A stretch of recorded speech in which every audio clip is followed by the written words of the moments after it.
My phone buzzes against the cold metal of the nurse's station counter, the fraud alert cutting through the ICU's steady rhythm of beeps and ventilators. 12 hours into my shift. My eyes sting with exhaustion as I squint at the screen. The number hits me like a code blue, $7,250, unauthorized. My stethoscope slips from my fingers, clattering against the counter as my hands begin to tremble. 5 airline tickets to Santorini. Purchased today. I scroll through the names: Richard and Lillian Vale, Spencer and Reagan Vale, Megan Tanner, each one a fresh incision. My name is conspicuously absent. The final detail lands like a diagnosis I didn't see coming. The transaction used my credit card. Just last week, I sat at my parents' cherrywood dining table, watching Mom fold her linen napkin with surgical precision. Tickets are $1,450 each, she'd said, her voice flat as a monitor flatline. If you can't afford that, perhaps it's best you sit this one out. I'd nodded, swallowing the shame, not admitting that after covering Spencer's car repair, my savings were threadbare. Their dismissal had stung. But this was something else entirely. That night, I'd returned to work, staring at patient charts through a veil of unshed tears. Dr. Stevens had passed me in the hallway, his eyes catching mine before quickly averting. He'd seen this before. Karen, returning from family gatherings with red-rimmed eyes, throwing herself into her work as though she could scrub away disappointment with antiseptic and focused care. Now, standing in the same corridor, I unlock my phone with steady purpose. The trembling subsides as I call the credit card company, locking my account and filing a dispute. The representative's voice is soothing, clinical. This is clearly fraud. Miss Vale, we'll handle it. Half an hour later, my phone chirps with a text from Spencer. Something's wrong with the tickets. Can you fix it? I stand straighter, typing with cold precision. Like you said, I stayed behind. The hospital corridor suddenly feels different, brighter. Somehow, I change every password I have, banking apps, email, my Amazon account where they'd stored my card information, my Apple ID, everything. A weight lifts as I tuck my phone away and return to my patients. Mr. Jenkins needs his medication, and Mrs. Torres will want an update on her husband's surgery. Their needs are clear, honest, unlike my family's. Within an hour, my phone vibrates relentlessly in my pocket. Missed calls from Mom, Dad, Spencer, Reagan. Voicemails stack up alongside increasingly frantic texts. What's wrong with you? Dad's furious. They're going to miss their flight. I silence my phone, sliding it into my locker during my brief lunch break. My hands no longer shake. Instead, a strange calm settles over me as I realize what's at stake. I'll be the difficult daughter now, the one who ruined the family trip. The ungrateful nurse who doesn't understand what family means. For the first time, I see it clearly. I've never been their daughter or sister. I've been their financial safety net, the responsible one they call when bills come due or emergencies arise, the one who gives and gives while they take and take. Standing before my locker, I press my palm against the cool metal. Not anymore, I whisper, the words a promise to myself. By the time my shift ends, there are 17 missed calls, 9 voicemails, and 32 text messages. I delete them all without listening or reading, the weight of obligation falling away with each tap of my finger. Tomorrow they'll try again. They'll escalate. They'll manipulate. But tonight, for the first time in years, I drive home without their voices in my head telling me what I owe them. My apartment feels hollow tonight, the silence broken only by the hum of my refrigerator and the occasional car passing outside. 3 days have passed since I locked my credit card and changed all my passwords. I've been screening calls, deleting voicemails, and working extra shifts to avoid thinking about what comes next. The call from my bank changes everything. Miss Vale, we've completed our preliminary investigation, says Marcus, the fraud specialist. His voice carries a note of concern that makes my stomach tighten. There's something you should know about the Santorini charges. I sit heavily on my couch, one hand clutching my phone, the other pressed against my chest. What did you find? The authorized user account that made those purchases, it belongs to Spencer Vale. My breathing exercises fail me as my heart races against my ribs. That's impossible. I removed Spencer as an authorized user 2 years ago when he got married. According to our records, the account was reactivated 4 months ago through our online portal using your login credentials. The room tilts slightly.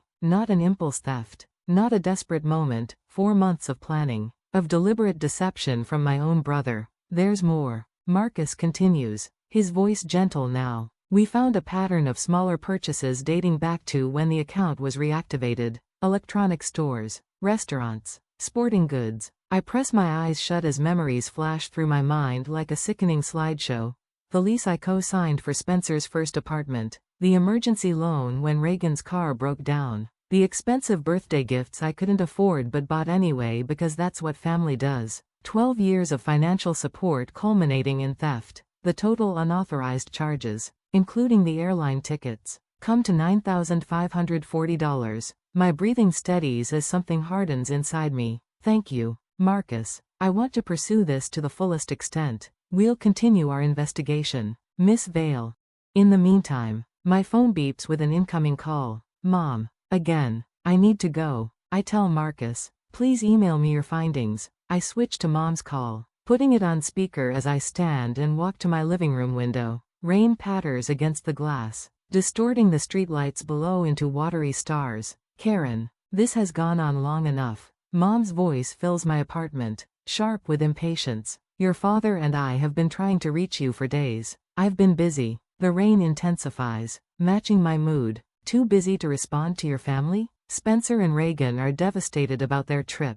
Their trip on my credit card. Dad's voice cuts in, honey. This is all just a misunderstanding. A misunderstanding? I repeat, watching raindrops race down my window. Is that what we're calling fraud now? You're overreacting, Dad says, his tone dismissive. These things happen in families. Theft happens in families. Good to know. Spencer's voice joins the chorus. Sis, I meant to ask you first. Things got hectic with planning, and I just stole $9,000 from me. My voice remains steady, surprising me. It wasn't like that. Reagan's tearful voice pierces through. You're ruining everything for everyone because you're jealous. You always do this. Make everything about you when we're trying to be happy. I press my forehead against the cool glass. How long have you known Spencer was using my card? Mom? The silence stretches until Mom clears her throat. Well, he mentioned borrowing it for some small things. We assumed you were aware. You assumed. The rain blurs the world outside, matching my vision. Is this how you repay everything we've done for you? Mom's voice hardens. After all the sacrifices we made, your father's retirement party is next month. How will this look? I turn away from the window. Like theft has consequences. Don't be dramatic. Dad interjects. Remember who co-signed your nursing school loans. This family has always supported you. The threat isn't subtle. I sit at my kitchen table, calculating exactly what financial independence will cost. Refinancing my loans. Possibly changing jobs if Dad makes calls to his hospital board friends. Finding a new apartment my family doesn't have keys to. You need help, Karen, Spencer says, his voice dripping with concern that doesn't reach his words. I'm worried about you. Everyone at the hospital knows how hard you've been working. If they heard about this mental breakdown, don't threaten me, Spencer. My voice comes out low and dangerous, startling even myself. My phone chirps with an email notification from Marcus. Subject line, fraud investigation confirmation. I need to go, I say, cutting off whatever new manipulation was coming. The bank's fraud department just confirmed my dispute is valid. They're launching a full investigation. I end the call before they can respond. Opening the email instead, official letterhead, case number, confirmation that all charges will be reversed pending investigation. As I set my phone down that night, I wonder if I should simply distance myself from my family or formally document every penny they've taken. Cutting ties might bring immediate peace, but creating a record might force accountability. What would you do when those who should protect you become the ones you need protection from? 2 days later, the supervisor's office feels smaller than usual as she slides a printed email across her desk. The fluorescent lights cast shadows under her eyes, making her concern look more like suspicion. Your mother called yesterday. Director Palmer taps the paper with her French-tipped nail. She's worried about your mental health. The words land like a slap. I keep my face neutral, though my pulse quickens. My mental health is fine. She mentioned erratic behavior, mood swings. Director Palmer studies me with the same careful assessment she uses for unstable patients. She said you've been working too many shifts. I work exactly the hours I'm scheduled. My voice remains steady despite the heat rising up my neck, plus the occasional voluntary overtime. She suggested you might be having a breakdown from overwork. Of course she did. I picture Mom on the phone, voice honeyed with concern while systematically undermining my credibility at the one place I feel competent and valued. My performance reviews are excellent, I say. My patient care is uncompromised. Director Palmer nods slowly. That's why I found the call concerning. I leave her office with my evaluation signed, exceeds expectations in every category, but my hands tremble with rage as I turn my phone back on. 3 missed calls from Aunt Judith. 1 from my cousin Melissa. A text from Dad's golf buddy asking if everything's okay. Spencer's social media updates flash on my screen. Some family ties are more like chains. Toxic people never admit when they're the problem. Reagan's tearful selfie beneath it has 17 sympathetic comments. They're building a fortress of manufactured concern around me. And it's working. Back home, I check my accounts, a habit that now sends my heart racing. The emergency fund I've maintained since nursing school has dwindled by almost $4,000. Connected accounts. Automatic transfers I never authorized. I sink onto my bed. Breathing exercises failing to slow my galloping pulse. For 3 years, I've covered Spencer's car insurance, just until he gets that promotion. Last Christmas, I paid for Mom's knee surgery copay when Dad was temporarily short. Reagan's graduate school application fees. Each night, I lie awake calculating the total, $9,540 and counting. The number cycles through my mind at 3 a.m., when sleep should come. At 4 o'clock a.m., I finally drift off, only to jolt awake an hour later wondering what else they've taken that I haven't discovered yet. I start keeping meticulous records, every check I've written, every Venmo transfer with a cheerful emoji that masked my growing resentment, every credit card charge that wasn't mine, just gathering documentation for my accountant. I tell the bank representative who helps me access 2 years of transaction history later that morning. His eyes hold a flash of recognition. He's seen this before. My phone continues to buzz with concerned relatives. Each night, I record audio notes in a password-protected app. The 12th of April. Spencer claimed his checking account was frozen due to suspected fraud. Borrowed $600 for rent. Still hasn't repaid despite 3 promotions since then. May 29th. Mom suggested I was being obsessive about money when I mentioned Spencer's unpaid loans. July 8th. Dad claimed he never heard about Spencer using my credit card until now, despite being at the airport with him when the charges were declined. The recording keeps my thoughts ordered when their voices threaten to drown out my own certainty.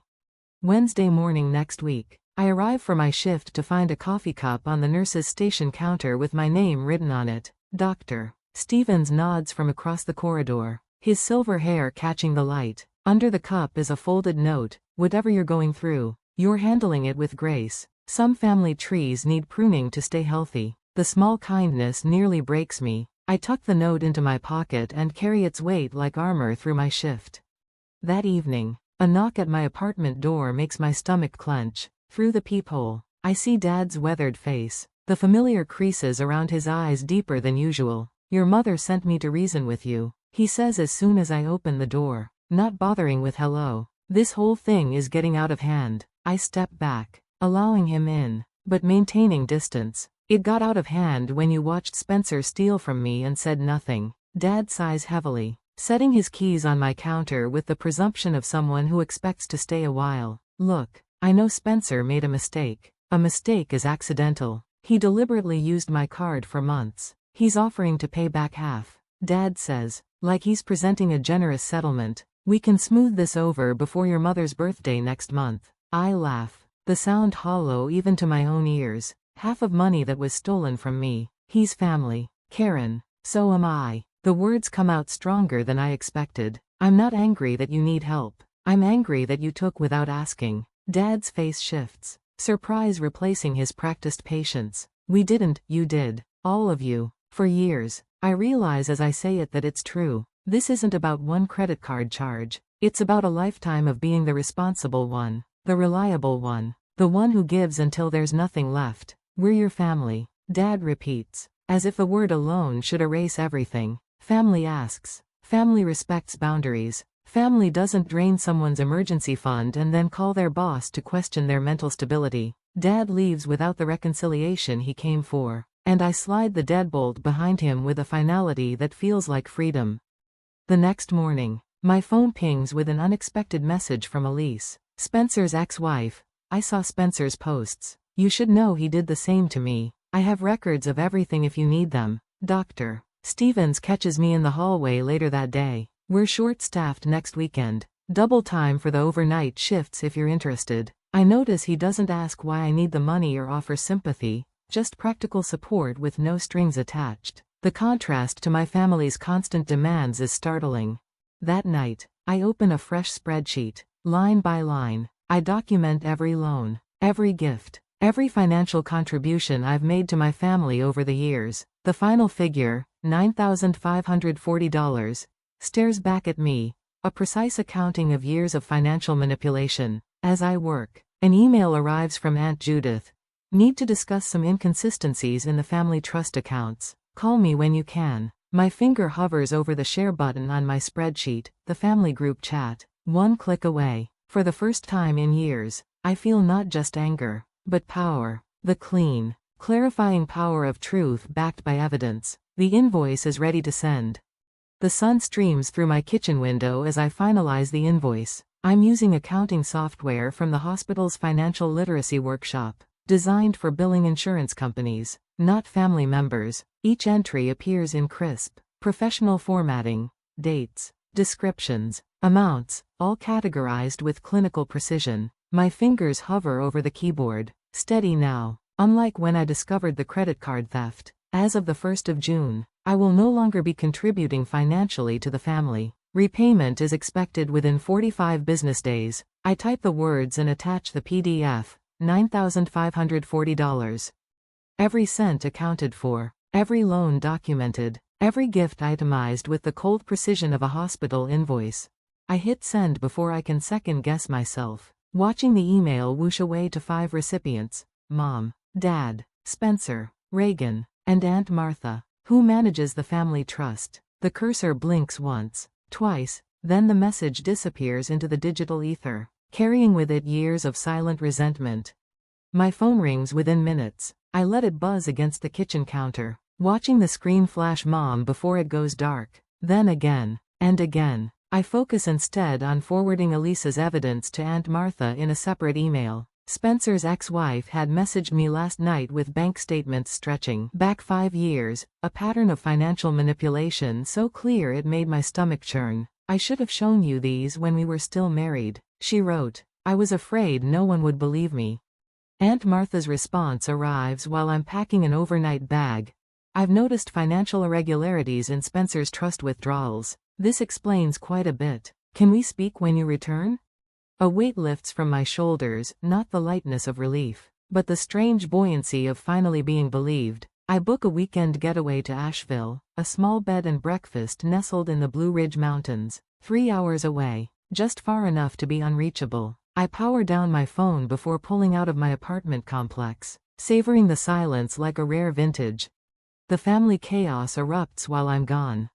Dr. Stevens gives me the highlights when I return to work Monday morning, his salt and pepper eyebrows raised over reading glasses. Your brother has been busy, he says, sliding a coffee across the nurse's station. He's telling everyone you doctored those financial records to make him look bad. I take a sip, unsurprised. Let me guess, it backfired.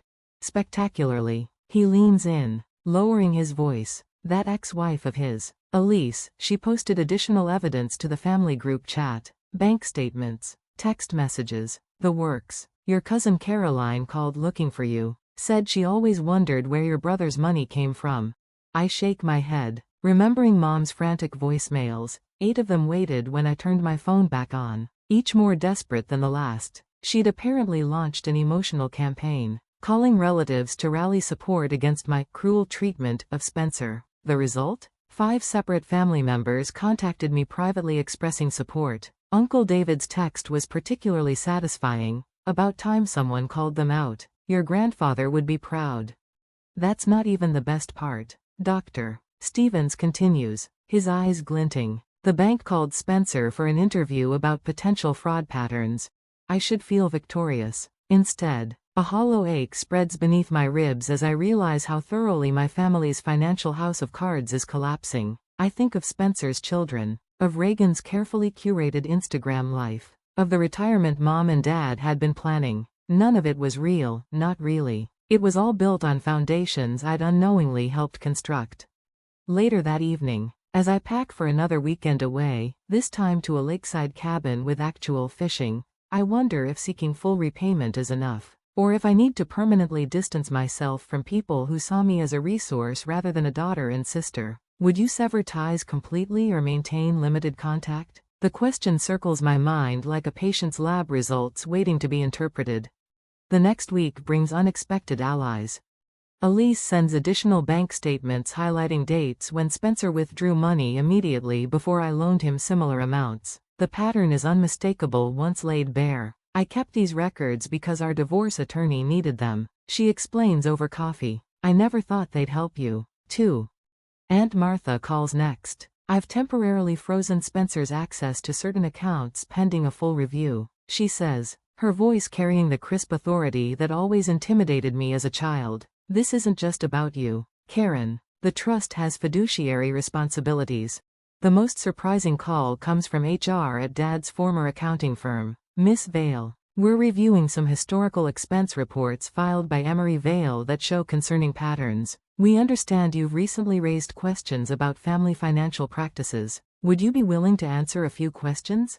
I agree, providing only factual responses, neither defending nor condemning my father. The conversation leaves me nauseous but resolute. I sit in my car afterward, gripping the steering wheel, wondering if this is what justice feels like, or just the hollow echo of something that can never be fully repaired.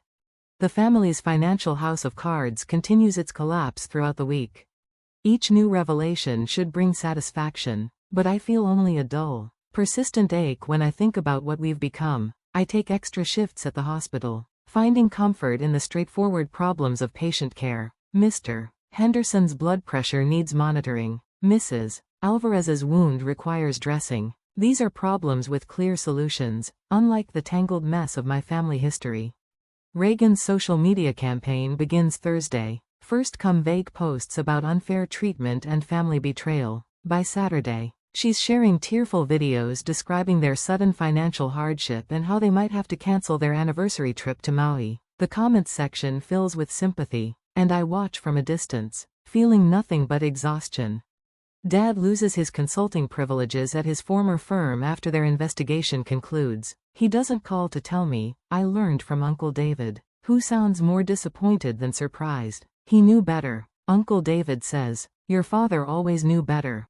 The most unexpected development arrives in a series of text messages from extended family members. Cousin Caroline, I had no idea what was happening. I'm so sorry I didn't see it.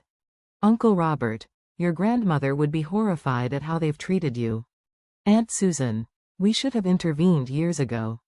Mom's message comes last, surprisingly brief after weeks of emotional tirade. We need to resolve this on family dinner. Sunday is fine. Your father and I will talk. I stare at the screen, sensing the common confrontation approaching. For the first time in years, I feel no obligation to say yes, but I also know that avoiding this conversation won't be a win for me. It will just postpone the listening. On Sunday, I arrive at my parents' house 15 minutes later, touching the focus switch rather than the diagram. The April sun warmed my head before the intro as I review my next annual products each visit, each step, each transaction, meticulously documented. I prepare for this meeting prepared for the most critical patient moment. My phone buzzes with a text from Mom. You're ready whenever you are. Ready? As if this were a casual family dinner instead of what it's really is, but I like to think to maintain control.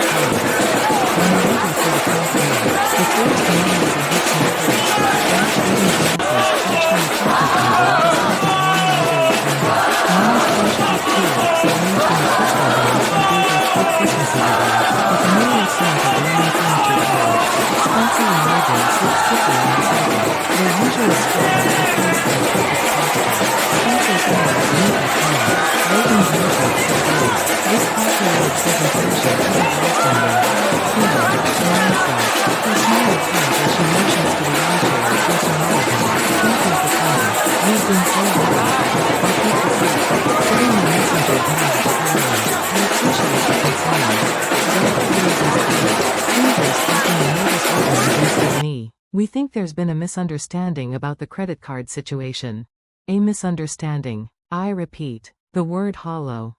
We'd like to propose a compromise, Spencer says, leaning forward with uncharacteristic earnestness. We can arrange partial repayment of the airline tickets if you'll drop this whole investigation.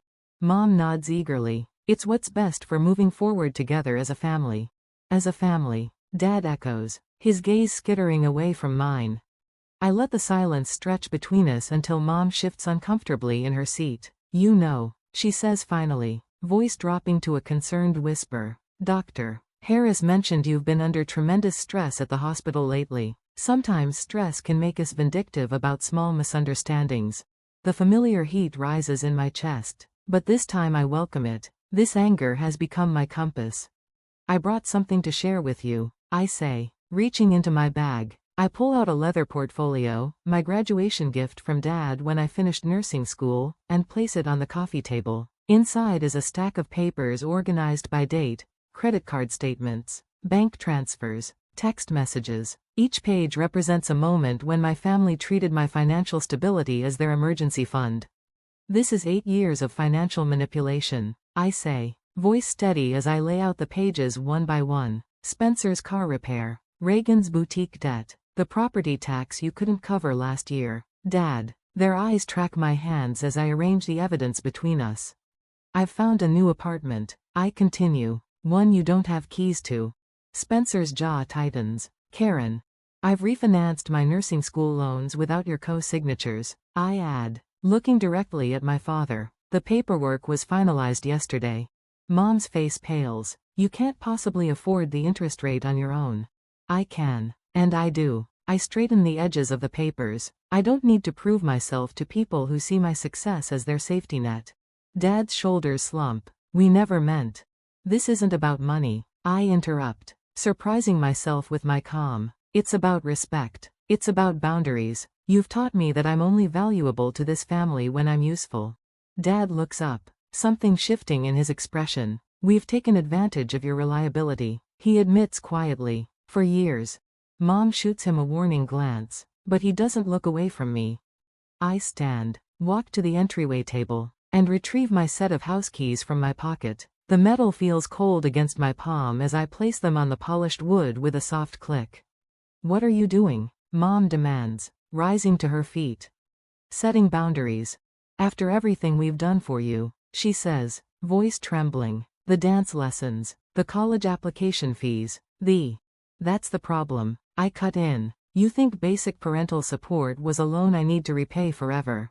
The silence that follows feels electric. Spencer stares at the floor, then looks up with reddened eyes. I used your card without permission, he confesses, voice cracking. Not just for the tickets. For months. I knew your Amazon password. I set up autofill for your card information. Reagan's composure finally breaks. I knew about it, she whispers. We both did. Your card was declined at the airport because we'd already maxed it out on other things. I absorb this final betrayal with unexpected steadiness. And you? I say, turning to Dad. Did you know too? He nods once, unable to meet my eyes. I can't do this anymore, I tell them, retrieving my portfolio but leaving the keys. I deserve better than being your ATM. As I reach the door, Dad calls after me, will we see you again?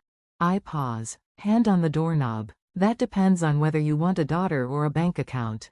The door closes softly behind me. I walk to my car without looking back. The weight of their expectations finally lifted from my shoulders. 3 weeks later, rumors reach me through hospital gossip. Spencer's facing potential fraud charges from his own bank. Apparently, my credit card wasn't the only one he'd been using. Mom and Dad have gone silent, their usual weekly calls conspicuously absent.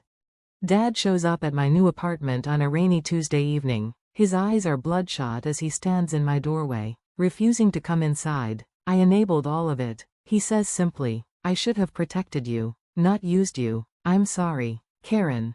I accept his words with a nod, but make no promises. Some apologies need time to be measured against actions. The following month, A certified envelope arrives at my apartment. Inside is a check for exactly $9,540, the precise amount of my invoice. No note accompanies it. None is needed. As I place the check on my kitchen counter, I realize with startling clarity that freedom isn't about forgiveness. Sometimes it's about finally being seen. 3 months later, light streams through uncovered windows in my new apartment, casting warm patterns across freshly painted walls. No more of the murky beige that had surrounded me for years. Now, vibrant teal and sunny yellow brighten every corner. I hang a watercolor landscape, one I painted myself last weekend, adjacent to the window where morning light hits it perfectly. My phone chimes from the kitchen counter. For the first time in months, my shoulders don't tense at the sound. No more dread when checking notifications. No more anxiety about unexpected charges or family demands. How's the new place looking? Dr. Stevens texts. With a photo of houseplants from the hospital gift shop, I sent him a quick photo of my expanding collection already thriving on my eastern-facing balcony. Beyond the plants, the Denver skyline glimmers in the distance. After my shift tonight, I'm leading a financial literacy workshop for new nurses. Protecting your financial health while caring for others seems like the perfect topic after everything I've learned. Already, 3 younger nurses have scheduled private consultations about family financial boundaries. My easel stands in the corner, no longer collecting dust in storage. Last night, I stayed up until 2 a.m., working on a landscape of the Colorado mountains, where I'll be hiking this weekend. The freedom to lose myself in painting again feels almost decadent after years of not enough time. My phone chimes again. This time, it's a family group text. Another Vail family gathering next weekend. Mom has included me in the invitation list. Her first attempt at contact since the check arrived. I type a simple response. Thank you for thinking of me. I have other plans that weekend. No apologies. No elaborate excuses. Just a clear, calm boundary. Instead, I'll be meeting Jonah for dinner at that new restaurant overlooking the river, our third date. The anesthesiologist's calm presence and direct communication style have been refreshing after years of navigating my family's emotional minefields. Last week, over coffee, he asked about my family. The question didn't trigger my usual anxiety. We're taking some space from each other right now, I told him, surprised by how easily the words came. They crossed some boundaries I needed to establish. He nodded, understanding without demanding details. Family relationships can be complicated. Doesn't mean they're bad people or that you don't love them. Exactly, I replied, grateful for his perception. I'm just learning that love doesn't have to cost me my peace.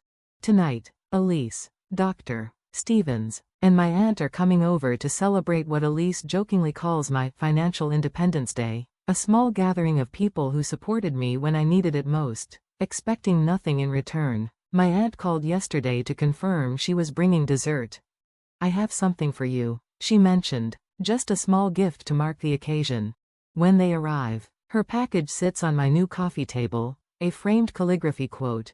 You are not responsible for other people's comfort at the cost of your peace. The words shimmer against a watercolor background in my favorite blues and greens. We toast with sparkling cider in my new glasses, to boundaries that protect peace, Dr. Stevens offers, and people who respect them. The next morning, I drive to Denver Memorial Hospital's foundation office. The woman behind the desk looks surprised when I hand her a check for exactly $9,540. I'd like this to establish a scholarship for nursing students who are supporting family members, I explain. Sometimes the caregivers need care, too. Walking back to my car, I feel lighter than I have in years. On my dashboard sits my confirmation for the Advanced Cardiac Certification program I've applied for, alongside a brochure for the Telluride weekend Jonah suggested for next month. Back home, I pause before the shadow box hanging in my living room, the cashed check for my family mounted beside my old house keys, not a trophy of victory, but a reminder of growth. Standing on my balcony, I water my new plants as morning light spills across the city. As I watch the sun rise from my own space, I wonder if forgiveness is always necessary for healing, or if sometimes the best closure is simply moving forward without looking back. What would you choose? The question lingers as I drive to the hospital that afternoon. weaving through morning traffic with the windows down and music playing, something bright and unfamiliar that I'd never had the space to discover before. At a red light, I catch my reflection in the rearview mirror. The circles under my eyes are lighter. The tension in my jaw has softened. I look like someone who's finally stopped holding her breath. My first patient of the day is Mrs. Patterson, an elderly woman recovering from bypass surgery. Her daughter sits beside the bed, clutching her mother's hand and scrolling through emails on her phone. I notice the daughter's eyes flicker to her mother's face with a mixture of love and exhaustion, the same exhaustion I recognize from years of being the one who showed up. "Everything okay?" I ask softly as I check Mrs. Patterson's vitals. The daughter looks up, startled. "Just family stuff. My brother's asking for money again." I don't know how to say no without starting another fight. I pause, the monitor beeping steadily beside us. "You can say no," I tell her, meeting her eyes. "It doesn't make you a bad daughter. It makes you someone who knows her limits." She stares at me for a long moment. "How did you learn that?" I smile, adjusting Mrs. Patterson's IV drip, the hard way. After my shift, I stop by the garden center near my apartment. I pick out 3 new plants, a snake plant for the bedroom, a fern for the bathroom, and something with tiny purple flowers that the tag says attracts butterflies. The cashier asks if I'm planting a garden. "Something like that," I say. "I'm building a life." As I drive home, the sun dipping low behind the mountains, I realize I haven't thought about my family in hours. Not with anger, not with guilt, not with the constant hum of obligation that used to follow me everywhere. My phone buzzes when I pull into my parking spot. It's Aunt Martha. "I wanted you to hear it from me," she says. "The trust review is complete. Spencer's access has been permanently restricted. Your father's position on the board has been terminated." I lean my head against the car seat, watching the sky darken above my new building. "Thank you for telling me, Karen." Aunt Martha's voice softens. "I hope you know that what you did, it wasn't just brave. It was necessary. This family has been unbalanced for decades. You're the one who finally righted the scale." I don't know what to say to that, so I just thank her again and hang up. On Saturday morning, I climb into Jonah's truck with a packed cooler and a pair of hiking boots that still have their tags on. He looks at me with that quiet smile, the one that doesn't ask for anything. "Ready?" he asks. I buckle my seatbelt and look out the window at the mountains rising in the distance, more than I've ever been. We drive in comfortable silence, the radio playing something soft and acoustic. At the trailhead, we lace up our boots and start climbing. The path winds through pine trees and open meadows, the air thinning as we ascend. I stop at a clearing where the whole valley spreads out beneath us, green and gold and impossibly vast. Jonah stands beside me, not crowding, just present. "You okay?" I take a deep breath, the mountain air cool in my lungs. "I'm better than okay. I think I might be happy." He reaches over and squeezes my hand once, then lets go. The gesture is light, easy, full of trust that I'll reach for him when I'm ready. We finish the hike as the sun begins to set, the sky turning shades of purple and orange that I want to paint but know I could never capture. At the bottom, we eat sandwiches on the tailgate of his truck and watch the stars emerge one by one. "This is nice," I say, more to myself than to him. "Yeah," he agrees, "it is." That night, I sit in my living room surrounded by plants and half-finished paintings. My phone rests face up on the coffee table. I've stopped hiding from it, stopped dreading the notification chime.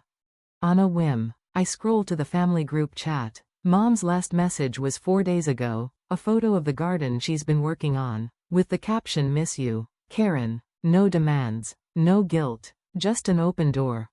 I don't respond, not yet, but I don't delete it, either.